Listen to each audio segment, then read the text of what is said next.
Chapter 3. Now the serpent was more subtle than any beast of the field which the Lord God had made. And he said unto the woman, Yea, hath God said, Ye shall not eat of every tree of the garden?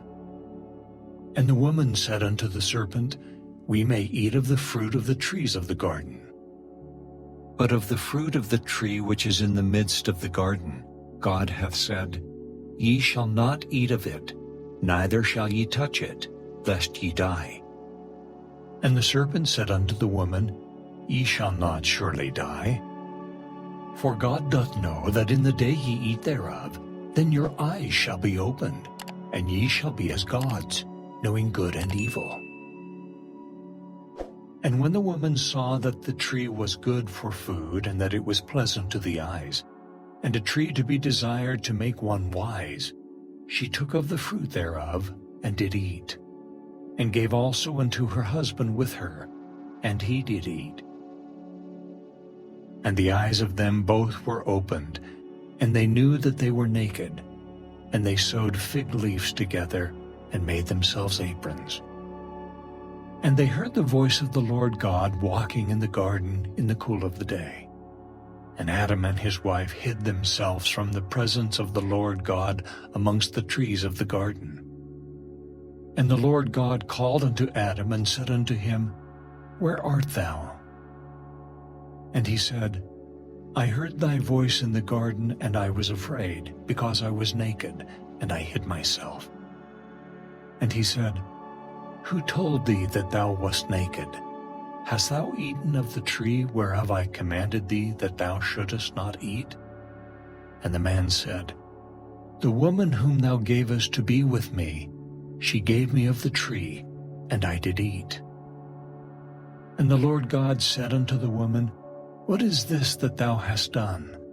And the woman said, The serpent beguiled me, and I did eat. And the Lord God said unto the serpent, Because thou hast done this, thou art cursed above all cattle, and above every beast of the field. Upon thy belly shalt thou go, and dust shalt thou eat all the days of thy life. And I will put enmity between thee and the woman, and between thy seed and her seed. It shall bruise thy head, and thou shalt bruise his heel. Unto the woman he said, I will greatly multiply thy sorrow and thy conception. In sorrow thou shalt bring forth children, and thy desire shall be to thy husband, and he shall rule over thee. And unto Adam he said, Because thou hast hearkened unto the voice of thy wife, and hast eaten of the tree, of which I commanded thee, saying, Thou shalt not eat of it. Cursed is the ground for thy sake. In sorrow shalt thou eat of it all the days of thy life. Thorns also and thistles shall it bring forth to thee, and thou shalt eat the herb of the field. In the sweat of thy face shalt thou eat bread, till thou return unto the ground. For out of it wast thou taken, for dust thou art, and unto dust shalt thou return.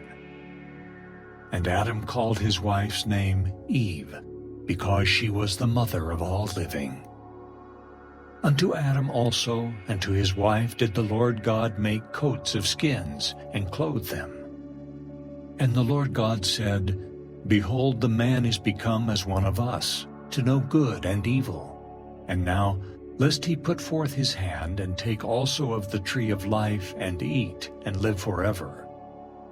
Therefore the Lord God sent him forth from the Garden of Eden, to till the ground from whence he was taken.